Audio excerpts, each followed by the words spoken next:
will be decided today, and McLaren BMW have sprung a surprise on the grid because they've split their two leading drivers.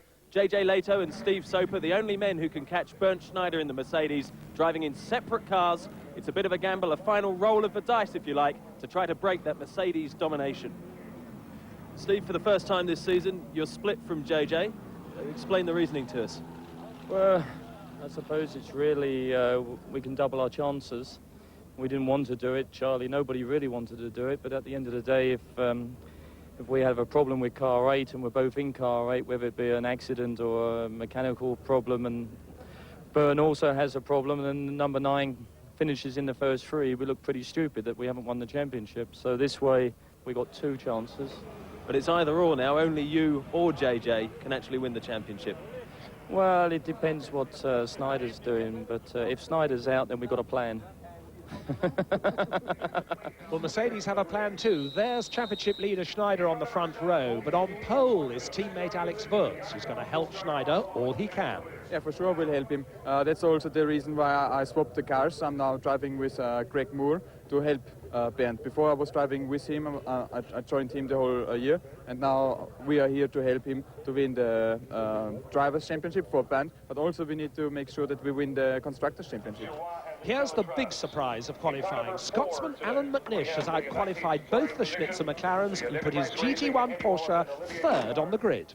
It's going to be quite a tasty start for you because you've got Mercedes in front leading the championship, but BMW McLaren's behind, desperately chasing them. Well, to be honest, I'm going to be looking ahead. I'm not going to be looking in my mirrors. The Mercs are the things that I'm going for at the beginning. We've got to try and keep up with them as much as possible. They look to be in a pretty strong shape. I think we're in a good shape, but only when the green flag comes down, that's when we're going to know.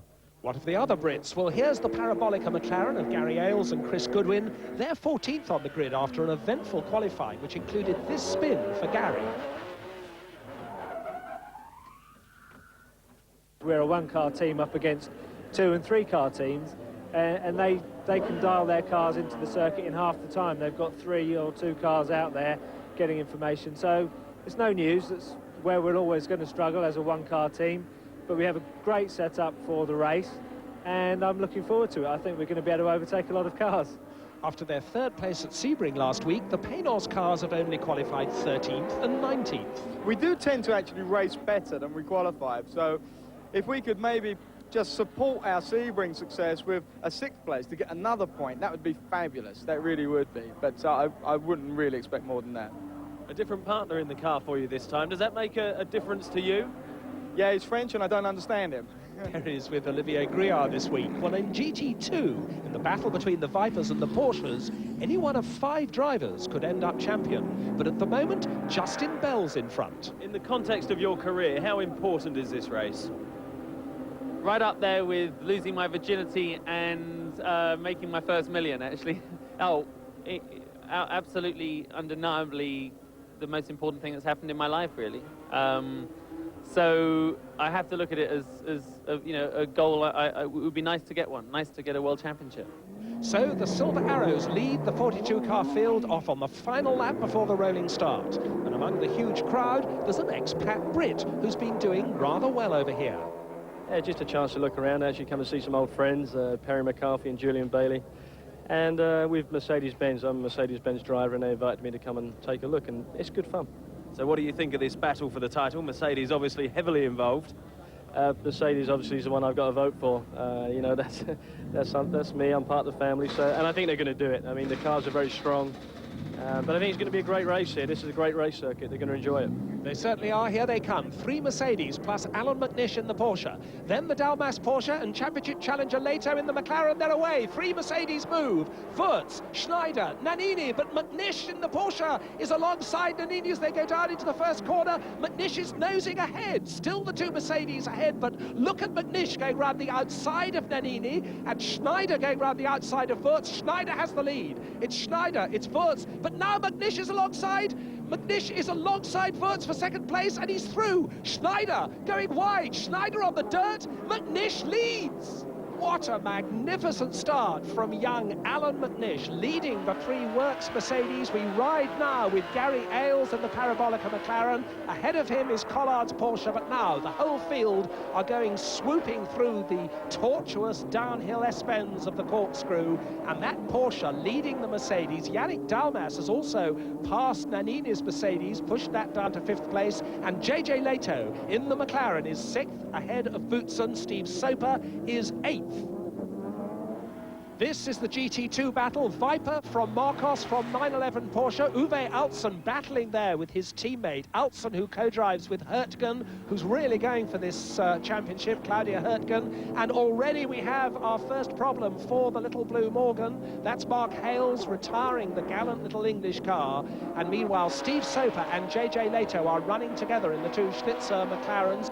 Leto is 7th, Soper is 8th. Behind them in 9th place is Eric Bernard in the black French-entered Paynos. And this is a pretty new sensation for both JJ Leto and Steve Soper, because all season long they've shared the same car, which has given them such tremendous success, and they've either been in the car or watching from the pits. But now they're both on the circuit at once, both of them driving a Schnitzer car each, because the team are hedging their bets in this final run to the championship. Gary Ailes now. He's in a McLaren too, the yellow Parabolica car, of course. Oh, and going through on the inside, that's John Nielsen's McLaren, squeezing through on the inside of that left-hander as Gary Ailes works away. And now we're back with the leader. This is Alan McNish, looking good. It's the first time this season that the GT1 Porsche has had the legs of the Works Mercedes, and that's an indication of what a great drive we're seeing from the Scotsman here, chopping through the back markers already.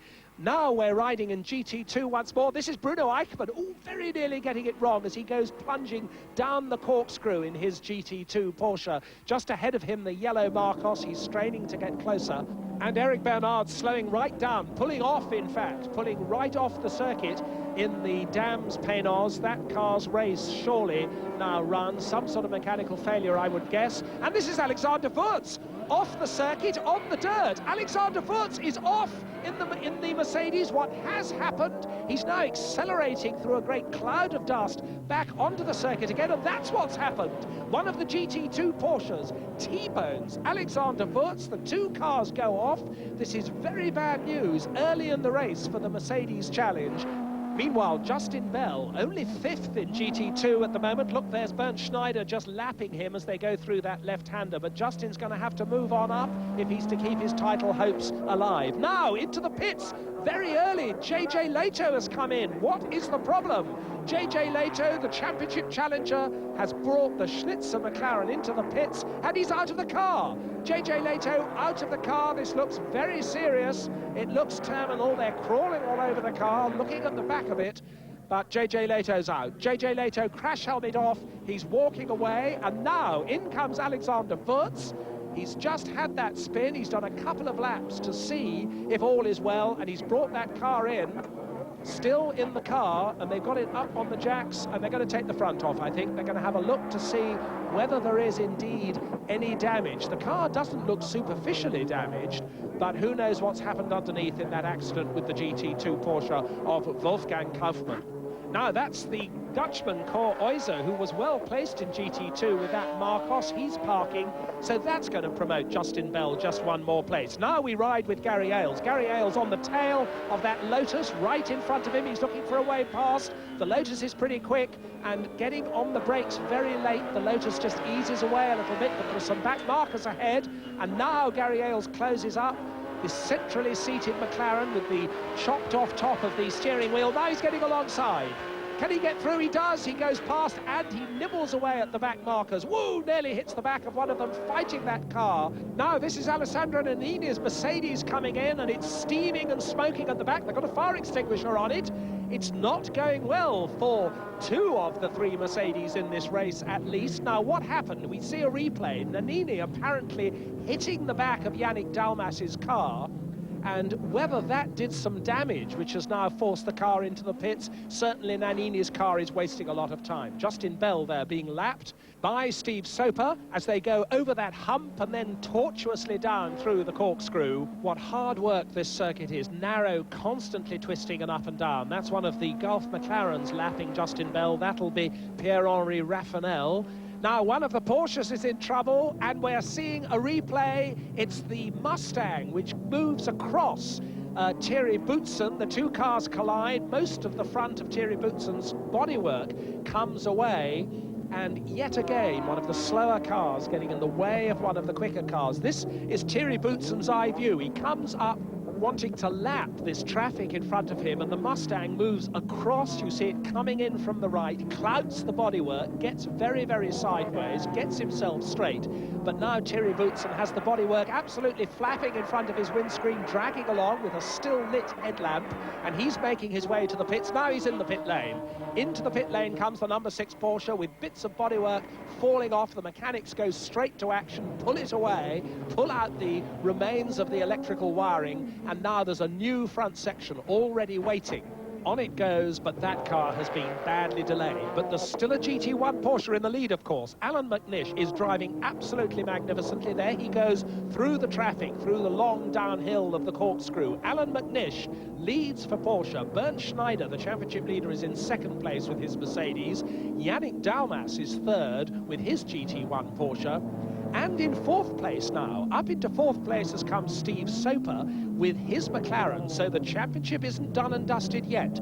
Bernd Schneider second, Steve Soper fourth, and that is the battle for the championship. JJ Leto already changed and in the pits and waiting to see what's going to happen. This is the British run John Greasley GT1 Porsche, Jeff Lister at the wheel, and now this GT2 battle between the two Rook Racing Porsches. Bruno Eichmann, the Swiss, just in front of him is Uwe Altzen in the car that is shared with Claudia Hurtgen. They're being lapped now by Yannick Dalmas's GT1 Porsche, and all season these Rook Racing 911s have been so professionally driven that they've managed to have their own battles and still keep out of the way of the quicker cars. And now, to underline the speed of the remarkable Alan McNish, he's coming up now to lap the talented Formula One driver Alex Wurz. He goes inside Alex Wurz, neat and determined and deliberate, and one wonders with the form that Alan McNish is showing here in Laguna Seca today, why haven't Porsche been using him all season?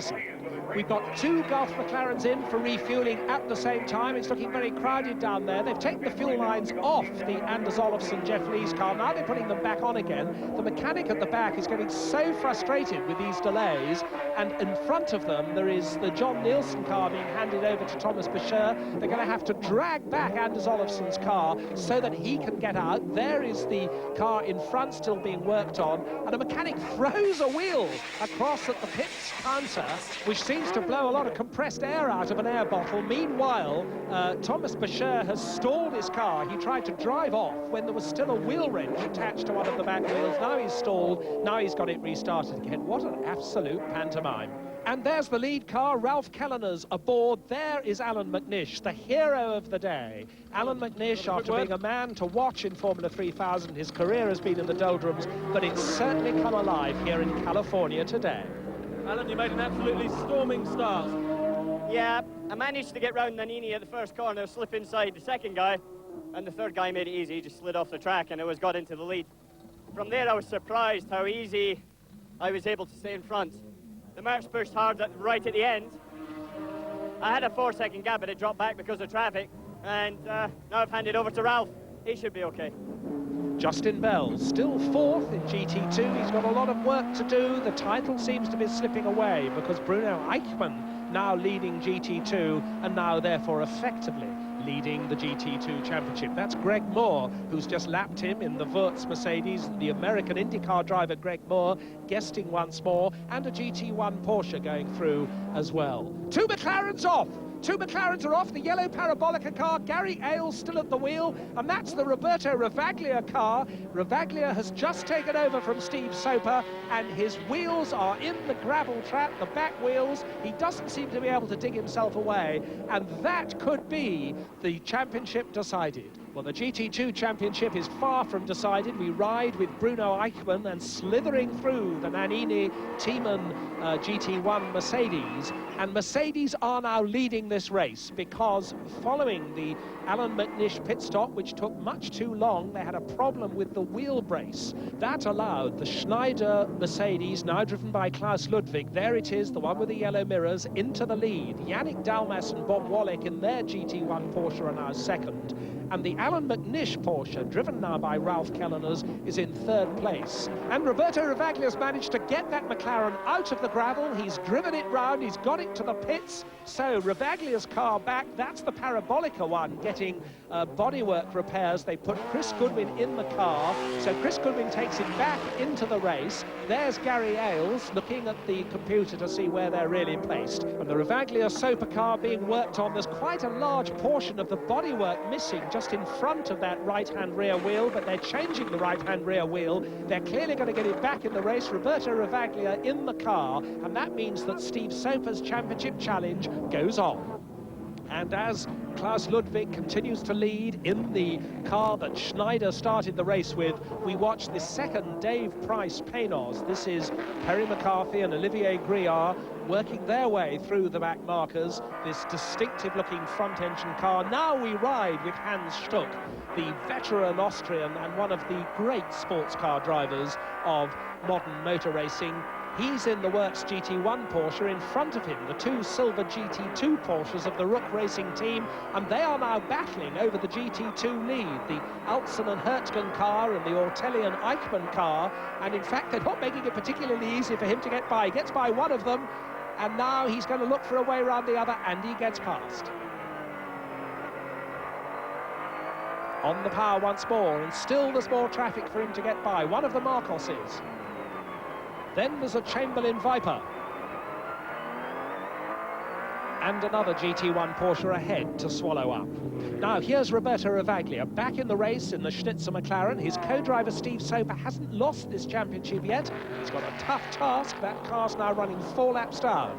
But in long-distance GT racing, anything can happen. Mercedes, Klaus Ludwig at the wheel, still leads here at Laguna Seca in this final deciding round of the FIA GT Championship. That's Anders Olofsson running 6th in his Gulf McLaren. But Steve Sopa, the only man who left who can beat Schneider, is still in the hunt in his McLaren. There's Justin Bell getting ready for his final stint in the Viper, watched by his fiancée Sarah, and Claudia Hertgen, second in GT2 at the moment, chasing her teammate Bruno Eichmann. His Porsche leads GT2, and the Viper's not looking so strong at this point because the Gash Beretta Viper has been delayed by a pit stop penalty due to speeding in the pit lane. Julian Bailey there in the Lister pit, Eric van der Poel, his co-driver in the thundering V12 Jaguar-powered Lister. They're having a steady run in the midfield, and we watch Tommy Archer, Justin Bell's teammate in GT2.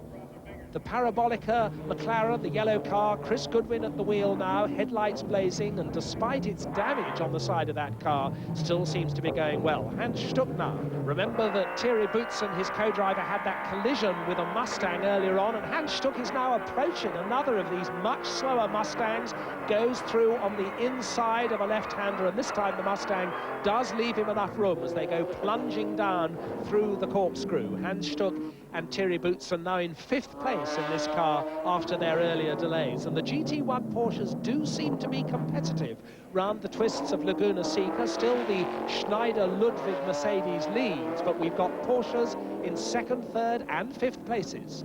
In 4th place, the McLaren, the Gulf car of Gounon and Raffanel. And 6th is the Paynos of Andy Wallace and David Brabham. We had a glimpse of them just then, and they're running strongly. There you see a comparison between a GT1 Porsche and a GT2 Porsche. And in the pits now, the other Dave Price Paynos, Perry McCarthy, starts his final stint.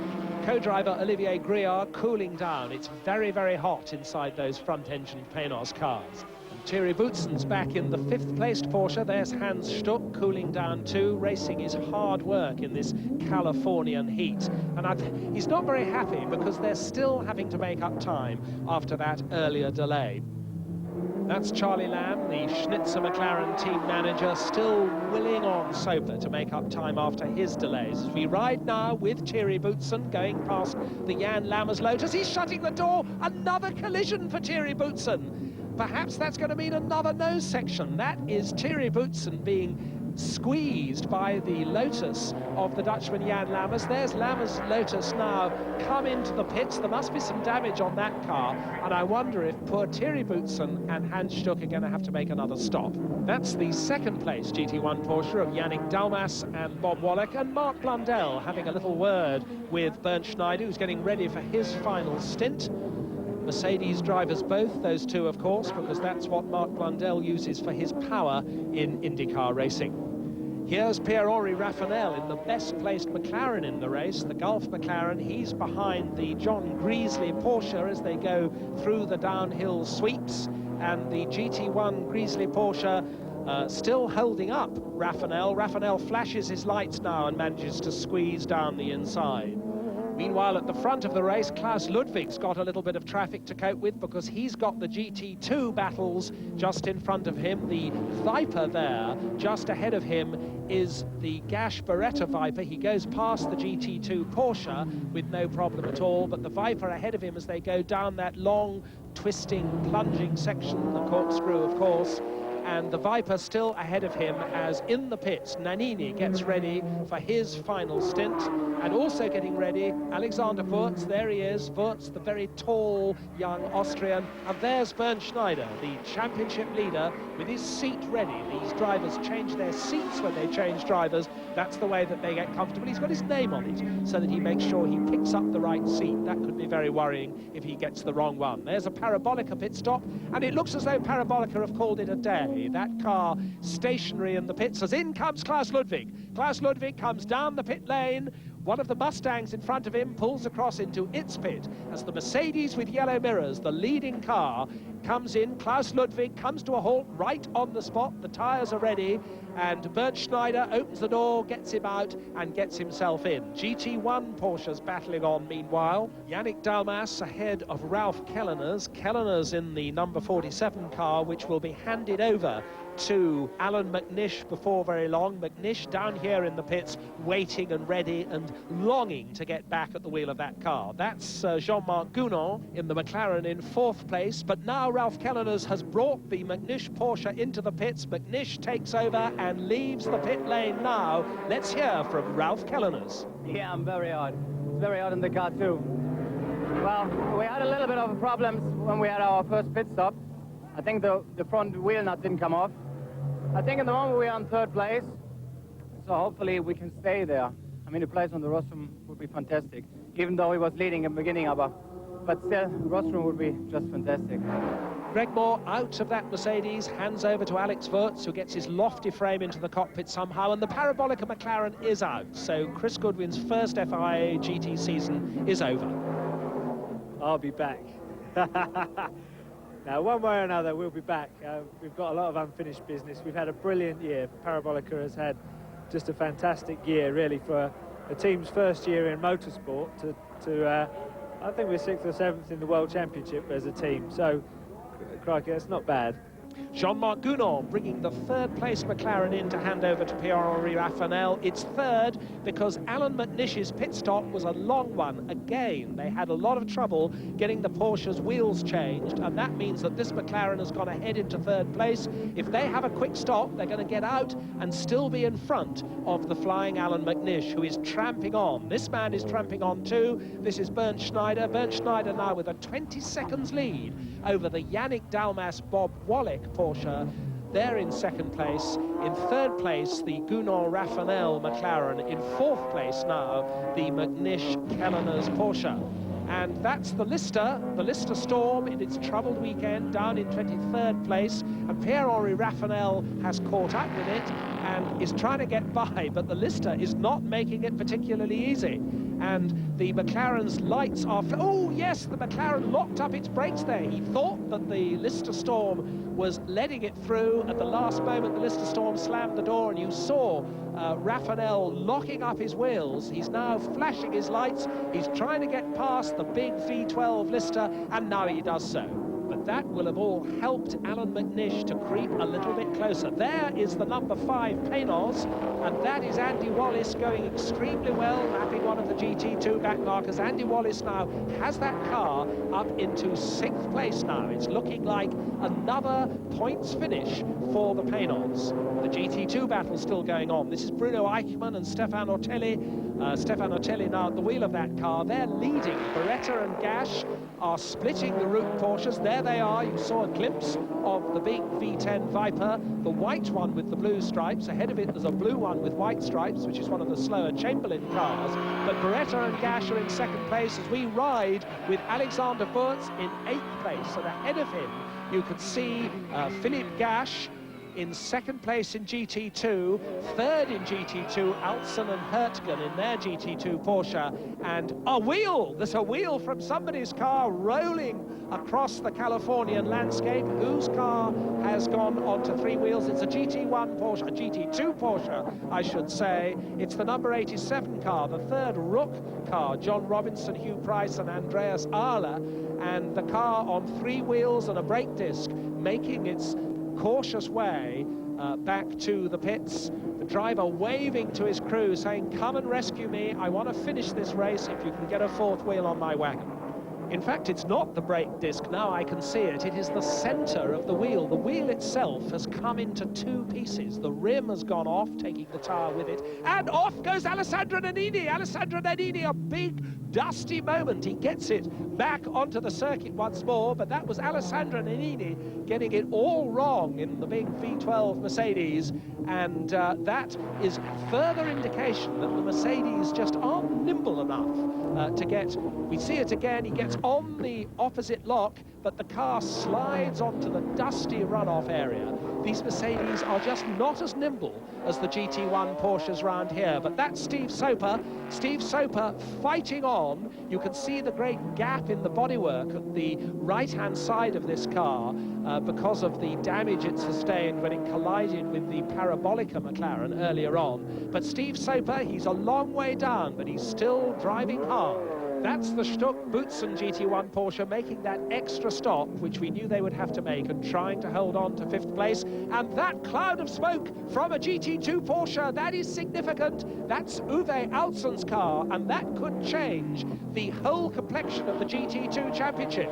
He's got it back to the pits, the number 57 Porsche, but that car sounds very, very sick indeed. I would think that Uwe Altson is out, and that is the end of Claudia Hertgen's GT2 Championship hopes. So while Bernd Schneider goes on his way leading the GT1 Championship, that's Uwe Altson on the left commiserating with the very rapid Claudia Hertgen, who's been such a star in GT2 racing this year, and how disappointed she now must be.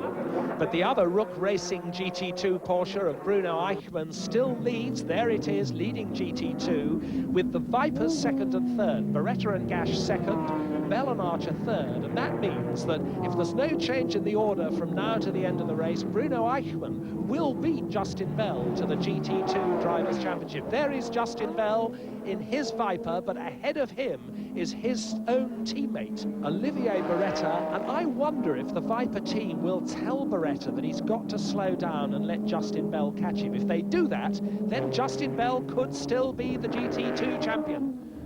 Bruno Eichmann leading that class, Justin Bell in 3rd place. And there is Hugh de Schonack. He is the Oreca boss, the man who runs these French-entered Vipers, and I just would love to know what they're talking about. But I would hazard the guess that is Sarah praying that Justin Bell is going to be able to get this 2nd place. Oh, and one of the Mustangs has gone off in a big way in the corkscrew. That's the Shirl van car. It's hit the wall and the front is very badly damaged. He's still on the circuit, but there's a lot of debris. We see it again. He hits on one side, then he spins across the road, a lot of debris. The GT1 Porsches picking their way through. There's one of the Lotuses going through. And look, there's an advertising hoarding wrapped over the air intake of the leading Schneider car as a result of that accident.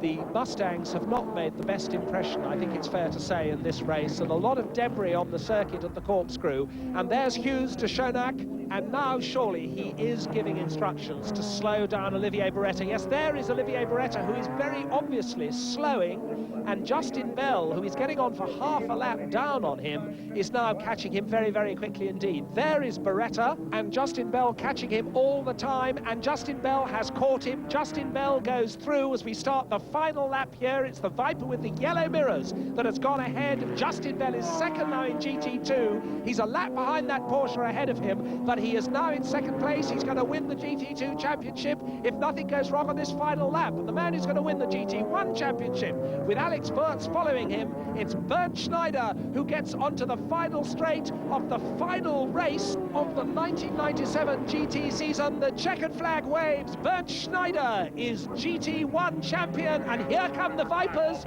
Justin Bell is going to be second. Sarah cheers him home, and Justin Bell is second in GT2. Justin Bell is GT2 champion. And the celebrations in the Mercedes pit around Klaus Ludwig, the co-driver. Here is Bernd Schneider waving at the crowd, bringing that travel-stained Mercedes home. And there is Justin Bell with congratulations from Sarah. Justin Bell with the first international championship title of his career. Wow. Well done, guys. Woo. Justin, what can you say? You're the champion. I can't believe it. I knew I didn't know anything. They were keeping everything from me. I got into third place, and we just had to wait until, I couldn't believe it, 2 laps in the end when they said, oh, you know, you've got to get second place, push. Amazing. Has this now officially become the biggest day of your life so far? Bigger than my virginity. Absolutely incredible. This will help Justin believe it's true. Confirmation of the final standings, but it couldn't have been closer. The Viper driver only 1 point ahead of Eichmann in the Porsche. And these are the other champions. Mercedes taking the team and driver GT1 titles. Bernd Schneider finished in style, his 6th win of the season, and a great performance from Scotsman Alan McNish, proving his worth in the Porsche, 3rd place in a rare appearance in this GT series. Bad news though for Paynos, they've been disqualified from 6th and 14th, both cars failing their scrutineering checks after the race. These are the season standings, Bernd Schneider eventually finishing well clear of Leto and Soper, but it wasn't until these final 2 races that their challenge dissolved. Okay, today they were really unlucky, and I was in Mugello, but this is racing, you know.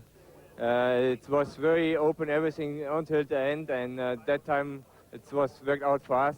Maybe the other time is for them, but today we were happy and we will have the party. Maybe next time they are. Well, I think it's good we could take the championship to the last race of the year, but unfortunately for us, the wrong person and the wrong car won. But I mean, we did have a good year. We had 4 wins, and basically it was good driving with JJ. We had a good relationship, and I enjoyed it very much. And maybe we'll do something again next year. Mixed emotions then for our contingent on the final day of the season. Just a shame Steve Soper couldn't sustain that GT1 challenge. But no doubt the GT2 champion Justin Bell will be beaming all the way back to Britain. I hope you've enjoyed ITV's coverage today and throughout the season. Until next time, goodbye.